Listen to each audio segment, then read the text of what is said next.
Hi, and thanks for joining Sapelo Nerds, a coastal science podcast. I'm your host, Corinne. And I'm your host, Brittany. And we work at the National Estuarine Research Reserve, or NER, on Sapelo Island, a Georgia barrier island. We've got a special today focusing on a fascinating initiative making waves across the South Atlantic coast. Absolutely, Brittany. Today we're shining a spotlight on the South Atlantic Saltmarsh Initiative and its impact on the coastal landscapes of Georgia. So, Brittany, what's the scoop on this initiative? Well, Corinne, the South Atlantic Saltmarsh Initiative, or SASMI, is a collaborative effort aimed at preserving and restoring saltmarsh ecosystems along the Atlantic coast. It's a partnership between scientists, conservationists, and local communities, all working together to ensure the health and resilience of these critical coastal habitats. And why are saltmarsh so critical? If you're a usual listener, hopefully you know by now. But just to recap, there are tons of reasons, like many reasons, like podcast episodes of reasons. You should see Brittany's list. Yeah, I mean, it's getting a little long now. We've got job security on this podcast. And it's a lot easier to come up with reasons than actually writing a whole podcast episode. But for real, salt marshes and the nation's estuaries are critical for everyone, but especially if you live on or near a coastline. Salt marshes act as a natural buffer against storm surges and provide habitat for diverse marine life. They also act as filters and many other things. But today we're honing in on what SASMI is doing, specifically in the Southeast, to help protect and restore salt marshes. One of their key projects involves monitoring and analyzing the impact of sea level rise on salt marshes.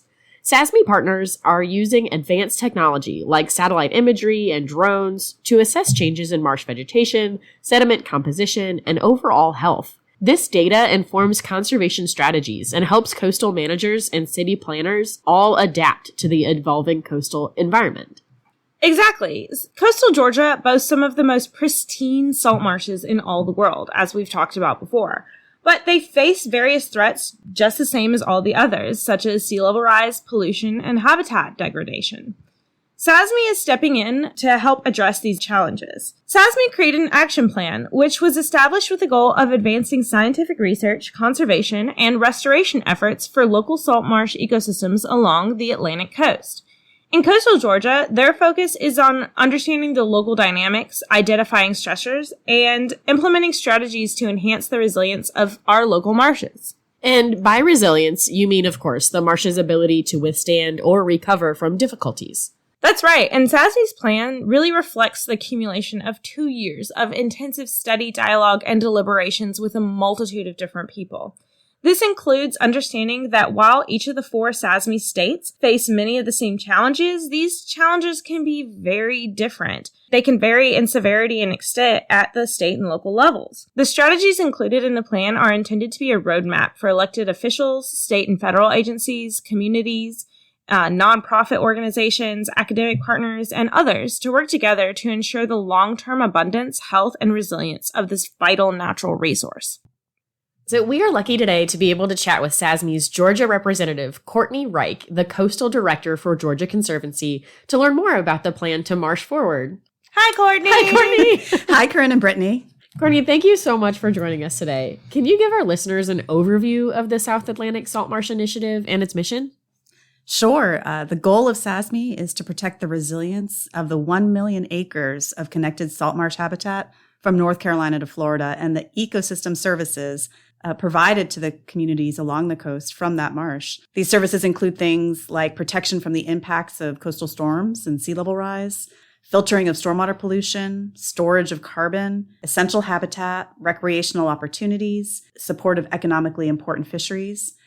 It's also important to remember that many of our culturally and historically important places along the coast are associated with coastal marshlands.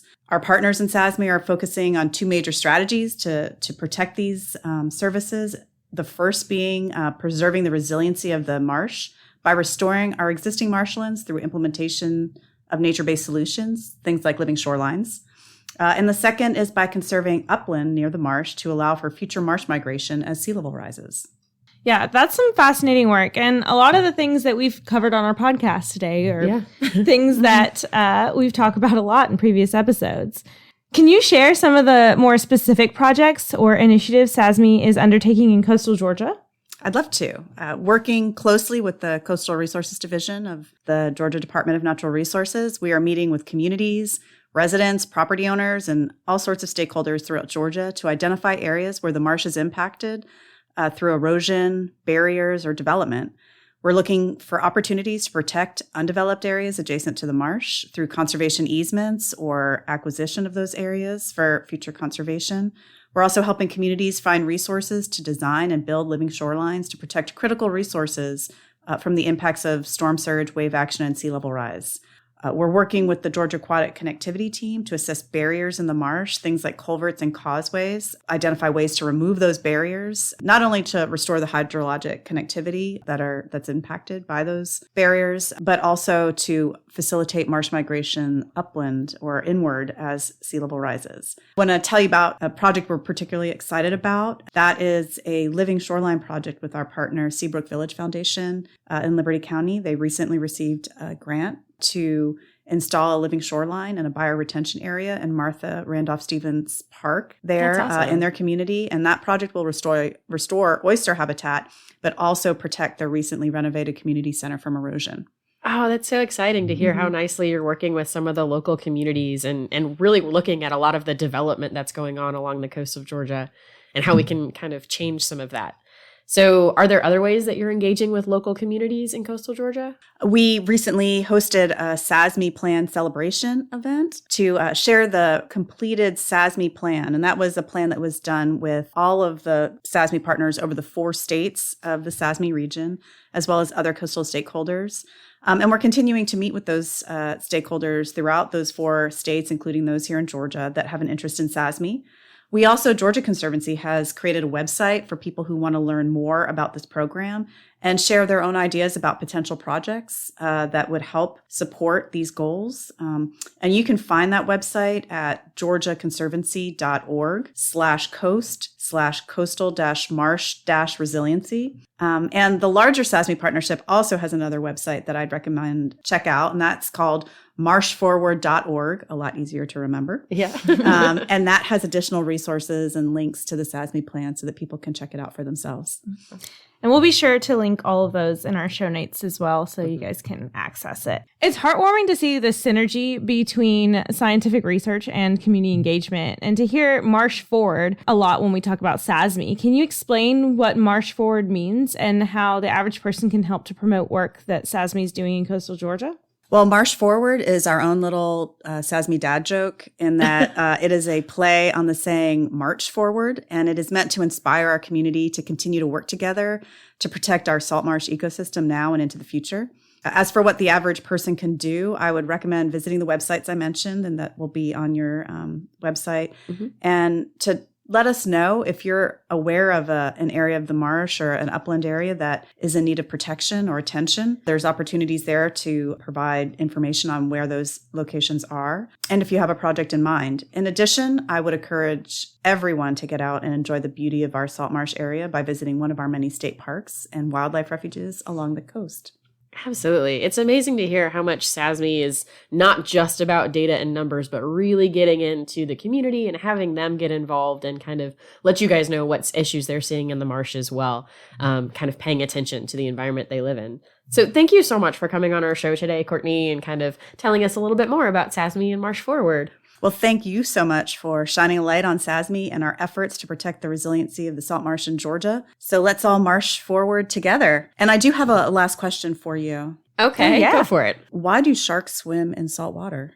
Oh, I don't know. Yeah, good question. I mean, there's a lot of reasons, I guess. What? Because pepper would make them sneeze. Yay! Well, it is great to hear about an initiative that really brings people together from multiple sectors and backgrounds to discuss saving such a valuable resource. And the more we connect with our coastal environments, the more motivated we become to protect them. Yeah, through scientific research, community engagement, and proactive conservation efforts, SASMI is setting an example for how we can safeguard our coastlines for future generations. To see the SASMI film, Marsh Forward, click on the link in our show notes. And I think talking about Saltmarsh and SASMI's work is a great way to wrap up our I Heart Estuaries Week 2024. Yay! This annual event promotes estuarine science to our political decision makers. And even though the I Heart Estuaries campaign only lasts a week, that doesn't mean it's too late for you to share your love of estuaries. Check out some of the reasons our reserve system loves estuaries on the National Estuarine Research Reserve Association's social media pages, linked in our show notes. And share some of your estuary love by contacting your local representatives. Well, Corinne, since I really love plants of the estuaries, what do you call a gator that waters his plants? I don't know. What? An irrigator. At least our marshes aren't like that boring body of water where every wave is the same height, only one type of fish is ever caught, and the tide comes in and out at the same time every day. Oh my gosh, it sounds miserable. What is that place called? The redundant sea. For more information about any of the topics we covered today, or to submit your question that may be featured in our upcoming episodes, please email us at signer.socials@gmail.com.